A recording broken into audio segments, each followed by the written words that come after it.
로마서 9장.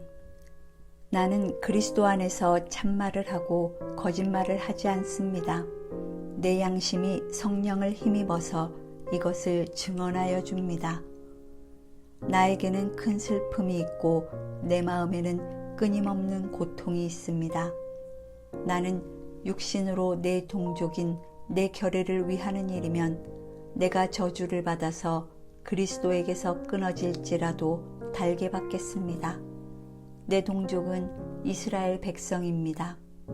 그들에게는 하나님의 자녀로서의 신분이 있고 하나님을 모시는 영광이 있고 하나님과 맺은 언약들이 있고 율법이 있고 예배가 있고 하나님의 약속들이 있습니다.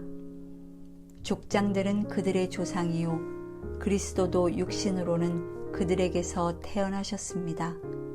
그는 만물 위에 계시며 영원토록 찬송을 받으실 하나님이십니다. 아멘. 그러나 하나님의 약속의 말씀이 패했다고는 할 수 없습니다. 이스라엘에게서 태어난 사람이라고 해서 다 이스라엘 사람이 아니고 아브라함의 자손이라고 해서 다 그의 자녀가 아닙니다. 다만 이삭에게서 태어난 사람만을 너의 자손이라고 부르겠다 하셨습니다. 이것은 곧 육신의 자녀가 하나님의 자녀가 되는 것이 아니라 약속의 자녀가 참 자손으로 여겨지리라는 것을 뜻합니다.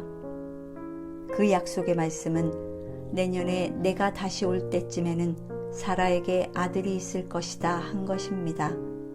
그뿐만 아니라 리브가도 우리 조상 이삭 한 사람에게서 쌍둥이 아들을 수태하였는데 그들이 태어나기도 전에 무슨 선이나 악을 행하기도 전에 택하심이라는 원리를 따라 세우신 하나님의 계획이 살아있게 하시려고 또 이러한 일이 사람의 행위에 근거하는 것이 아니라 부르시는 분께 달려있음을 나타내시려고 하나님께서 리브가에게 말씀하시기를 형이 동생을 섬길 것이다 하셨습니다. 이것은 성경에 기록한 바 내가 야곱을 사랑하고 에서를 미워하였다 한 것과 같습니다. 그러면 우리가 무엇이라고 말을 해야 하겠습니까? 하나님이 불공평하신 분이라는 말입니까? 그럴 수 없습니다. 하나님께서 모세에게 말씀하시기를 내가 긍휼히 여길 사람을 긍휼히 여기고 불쌍히 여길 사람을 불쌍히 여기겠다 하셨습니다. 그러므로 그것은 사람의 의지나 노력에 달려있는 것이 아니라 하나님의 자비에 달려 있습니다. 그래서 성경에 바로를 두고 말씀하시기를 내가 이 일을 하려고 너를 세웠다. 곧 너로 말미암아 내 능력을 나타내고 내 이름을 온 땅에 전파하게 하려는 것이다 하셨습니다. 그러므로 하나님께서는 긍휼히 여기시고자 하는 사람을 긍휼히 여기시고 완악하게 하시고자 하는 사람을 완악하게 하십니다. 그러면 그대는 내게 이렇게 말할 것입니다. 그렇다면 어찌하여 하나님께서는 사람을 책망하시는가? 누가 하나님의 뜻을 거역할 수 있다는 말인가? 오 사람아, 그대가 무엇이기에 하나님께 감히 말대답을 합니까? 만들어진 것이 만드신 분에게 어찌하여 나를 이렇게 만들었습니까? 하고 말할 수 있습니까? 토기장이에게 흙 한 덩이를 둘로 나누어서 하나는 귀한 데 쓸 그릇을 만들고 하나는 천한 데 쓸 그릇을 만들 권리가 없겠습니까? 하나님께서 하신 일도 마찬가지입니다. 하나님께서 진노하심을 보이시고 권능을 알리시기를 원하시면서도 멸망받게 되어 있는 진노의 대상들에 대하여 꾸준히 참으시면서 너그럽게 대해주시고 영광을 받도록 예비하신 자비의 대상들에 대하여 자기의 풍성하신 영광을 알리시고자 하셨더라도 어떻다는 말입니까? 하나님께서는 우리를 부르시되 유대 사람 가운데서만이 아니라 이방 사람 가운데서도 부르셨습니다. 그것은 하나님이 호세아의 글 속에서 하신 말씀과 같습니다. 나는 내 백성이 아닌 사람을 내 백성이라고 하겠다. 내가 사랑하지 않던 백성을 사랑하는 백성이라고 하겠다. 너희는 내 백성이 아니다 하고 말씀하신 그곳에서 그들은 살아계신 하나님의 자녀라고 일컬음을 받을 것이다. 그리고 또 이사야는 이스라엘을 두고 이렇게 외쳤습니다. 이스라엘 자손의 수가 바다의 모래와 같이 많을지라도 남은 사람만이 구원을 얻을 것이다. 주님께서는 그 말씀하신 것을 온전히 그리고 조속히 온 땅에서 이루실 것이다. 그것은 또한 이사야가 미리 말한 바 만군의 주님께서 우리에게 씨를 남겨주지 않으셨더라면 우리는 소돔과 같이 되고 고모라와 같이 되었을 것이다 한 것과 같습니다.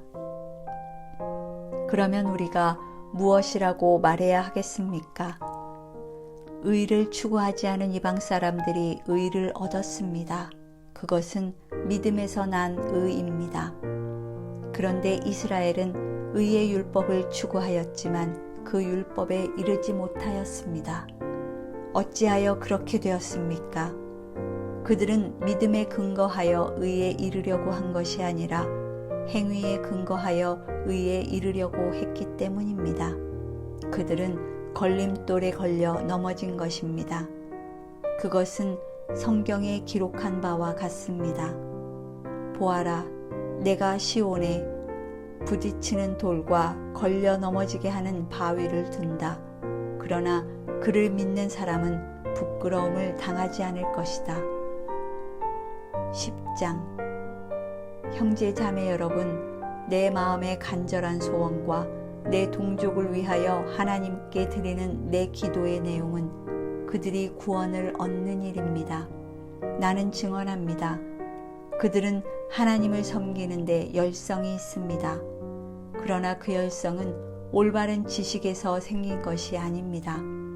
그들은 하나님의 의를 알지 못하고 자기 자신들의 의를 세우려고 힘을 씀으로써 하나님의 의에는 복종하지 않게 되었습니다.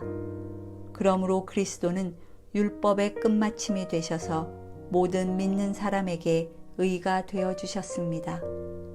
모세는 율법에 근거한 의를 두고 기록하기를 율법을 행한 사람은 그것으로 살 것이다 하였습니다.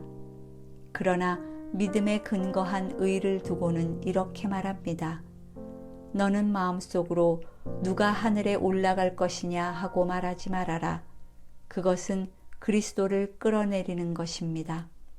또 누가 지옥에 내려갈 것이냐 하고 말하지도 말아라. 그것은 그리스도를 죽은 사람들 가운데서 끌어올리는 것입니다. 그러면 그것은 무엇을 뜻합니까? 하나님의 말씀은 내게 가까이 있다, 내 입에 있고 내 마음에 있다 하는 말씀이 있습니다. 이것은 우리가 전파하는 믿음의 말씀입니다. 당신이 만일 예수는 주님이라고 입으로 고백하고 하나님께서 그를 죽은 사람들 가운데서 살리신 것을 마음으로 믿으면 구원을 얻을 것입니다. 사람은 마음으로 믿어서 의에 이르고 입으로 고백해서 구원에 이르게 됩니다. 성경은 그를 믿는 사람은 누구나 부끄러움을 당하지 않을 것이다 하고 말합니다. 유대 사람이나 그리스 사람이나 차별이 없습니다. 그는 모든 사람에게 똑같이 주님이 되어주시고 그를 부르는 모든 사람에게 풍성한 은혜를 내려주십니다. 주님의 이름을 부르는 사람은 누구든지 구원을 얻을 것입니다. 그런데 사람들은 자기들이 믿은 적이 없는 분을 어떻게 부를 수 있겠습니까? 또 들은 적이 없는 분을 어떻게 믿을 수 있겠습니까? 선포하는 사람이 없으면 어떻게 들을 수 있겠습니까? 보내심을 받지 않았는데 어떻게 선포할 수 있겠습니까? 성경에 기록한 바 기쁜 소식을 전하는 이들의 발걸음이 얼마나 아름다우냐 한 것과 같습니다. 그러나 모든 사람이 다 복음에 순종한 것은 아닙니다. 이사야는 주님, 우리가 전하는 소식을 누가 믿었습니까? 하고 말하였습니다. 그러므로 믿음은 들음에서 생기고 들음은 그리스도를 전하는 말씀에서 비롯됩니다. 그러면 내가 묻습니다. 그들은 들은 일이 없습니까? 물론 그렇지 않습니다. 성경 말씀에 그들의 목소리가 온 땅에 퍼지고 그들의 말이 땅끝까지 퍼졌다 하였습니다. 내가 다시 묻습니다. 이스라엘이 알지 못하였습니까? 이에 대하여 하나님께서 먼저 모세를 통하여 이렇게 말씀하셨습니다. 나는 내 백성이 아닌 사람들로 너희의 질투심을 일으키고 미련한 백성들로 너희의 분노를 자아내겠다. 또한 이사야는 매우 담대하게 이렇게 말씀을 전하였습니다. 나를 찾지 않는 사람들을 내가 만나주고 나를 구하지 않는 사람들에게 내가 나타났다. 또한 이사야는 하나님께서 이스라엘을 보고 복종하지 않고 거역하는 백성에게 나는 온종일 내 손을 내밀었다 하신 말씀을 선포하였습니다. 11장. 그러면 내가 묻습니다. 하나님께서 자기 백성을 버리신 것은 아닙니까? 그럴 수 없습니다. 나도 이스라엘 사람이요 아브라함의 후손이요 베냐민 지파에 속한 사람입니다. 하나님께서는 미리 아신 자기 백성을 버리지 않으셨습니다. 여러분은 성경이 엘리야를 두고 하신 말씀을 알지 못합니까? 그가 이스라엘을 고발하여 하나님께 이렇게 호소하였습니다. 주님, 그들은 주님의 예언자들을 죽이고 주님의 제단들을 헐어버렸습니다. 남은 것은 나 혼자밖에 없는데 그들은 내 목숨마저 찾고 있습니다. 그런데 하나님께서는 그에게 어떻게 대답하셨습니까? 내가 바알에게 무릎을 꿇지 않은 사람 7,000명을 내 앞에 남겨두었다 하셨습니다. 이와 같이 지금 이 시기에도 은혜로 택하심을 입은 사람들이 남아 있습니다. 은혜로 된 것이면 행위에 근거한 것이 아닙니다. 그렇지 않으면 그 은혜는 이미 은혜가 아닙니다. 그러면 무슨 결과가 생겼습니까? 이스라엘 백성은 찾던 것을 얻지 못하였지만 택하심을 받은 사람들은 그것을 얻었습니다. 그리고 그 나머지 사람들은 완고해졌습니다. 성경에 이렇게 기록한 바와 같습니다. 하나님께서 그들에게는 혼미한 영을 주셨으니 오늘까지 그들은 눈이 있어도 보지 못하고 귀가 있어도 듣지 못한다. 다윗도 다음과 같이 말하였습니다. 그들의 밥상이 그들에게 올무가 되고 덫이 되게 하여 주십시오. 그들이 걸려 넘어지고 보복을 받게 하여 주십시오. 그들의 눈이 어두워져서 보지 못하게 되도록 하여 주십시오. 그들의 등이 언제나 굽어 있게 하여 주십시오. 그러면 내가 묻습니다. 이스라엘이 걸려 넘어져서 완전히 쓰러져 망하게끔 되었습니까? 그럴 수 없습니다. 그들의 허물 때문에 구원이 이방 사람에게 이르렀는데 이것은 이스라엘에게 질투하는 마음이 일어나게 하려는 것입니다. 이스라엘의 허물이 세상의 부요함이 되고 이스라엘의 실패가 이방 사람의 부요함이 되었다면 이스라엘 전체가 바로 설 때에는 그 복이 얼마나 더 엄청나겠습니까? 이제 나는 이방 사람인 여러분에게 말합니다. 내가 이방 사람에게 보내심을 받은 사도이니만큼 나는 내 직분을 영광스럽게 생각합니다. 나는 아무쪼록 내 동족에게 질투심을 일으켜서 그 가운데서 몇 사람만이라도 구원하고 싶습니다. 하나님께서 그들을 버리심이 세상과의 화해를 이루는 것이라면 그들을 받아들이심은 죽은 사람들 가운데서 살아나는 삶을 주심이 아니고 무엇이겠습니까? 만물로 바치는 빵 반죽 덩이가 거룩하면 남은 온 덩이도 그러하고 뿌리가 거룩하면 가지도 그러합니다. 그런데 참 올리브나무 가지들 가운데서 얼마를 잘라내시고서 그 자리에다 돌 올리브나무인 그대를 접붙여 주셨기 때문에 그대가 참 올리브나무의 뿌리에서 올라오는 양분을 함께 받게 된 것이면 그대는 본래의 가지들을 향하여 우쭐대지 말아야 합니다. 비록 그대가 우쭐댈지라도 그대가 뿌리를 지탱하는 것이 아니라 뿌리가 그대를 지탱한다는 것을 명심해야 합니다. 그러므로 본래의 가지가 잘려나간 것은 그 자리에 내가 접붙임을 받게 하시려는 것이었다 하고 그대는 말해야 할 것입니다. 옳습니다. 그 가지들이 잘린 것은 믿지 않은 탓이고 그대가 그 자리에 붙어 있는 것은 믿었기 때문입니다. 그러니 교만한 마음을 품지 말고 도리어 두려워하십시오. 하나님께서 본래의 가지들을 아끼지 않으셨으니 접붙은 가지도 아끼지 않으실 것입니다. 그러므로 하나님의 인자하심과 준엄하심을 생각해 보십시오.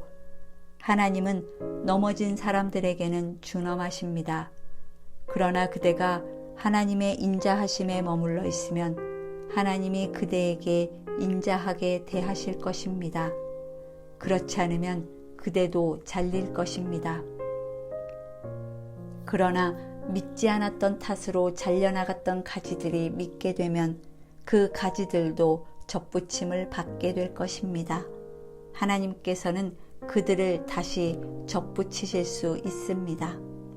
그대가 본래의 돌 올리브나무에서 잘려서 그 본성을 거슬러 참 올리브나무에 접붙임을 받았다면 본래 붙어있던 이 가지들이 제 나무에 다시 접붙임을 받는 것이야 얼마나 더 쉬운 일이겠습니까? 형제 자매 여러분, 나는 여러분이 이 신비한 비밀을 알기를 바랍니다. 그것은 여러분이 스스로 현명하다고 생각하는 일이 없게 하려는 것입니다. 그 비밀은 이러합니다.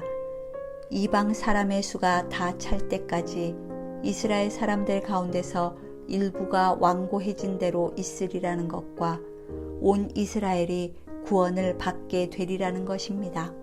그것은 성경에 이렇게 기록되어 있는 바와 같습니다. 구원하시는 분이 시온에서 오실 것이니 야곱에게서 경건하지 못함을 제거하실 것이다. 이것은 그들과 나 사이의 언약이니 내가 그들의 죄를 없앨 때에 이루어질 것이다. 복음의 관점에서 판단하면 이스라엘 사람들은 여러분이 잘 되라고 하나님의 원수가 되었지만 택하심을 받았다는 관점에서 판단하면 그들은 조상 덕분에 하나님의 사랑을 받는 사람들입니다. 하나님께서 주시는 고마운 선물과 부르심은 철회되지 않습니다. 전에 하나님께 순종하지 않던 여러분이 이제 이스라엘 사람의 불순종 때문에 하나님의 자비를 입게 되었습니다. 이와 같이 지금은 순종하지 않고 있는 이스라엘 사람들도 여러분이 받은 그 자비를 보고 회개하여 마침내는 자비하심을 입게 될 것입니다.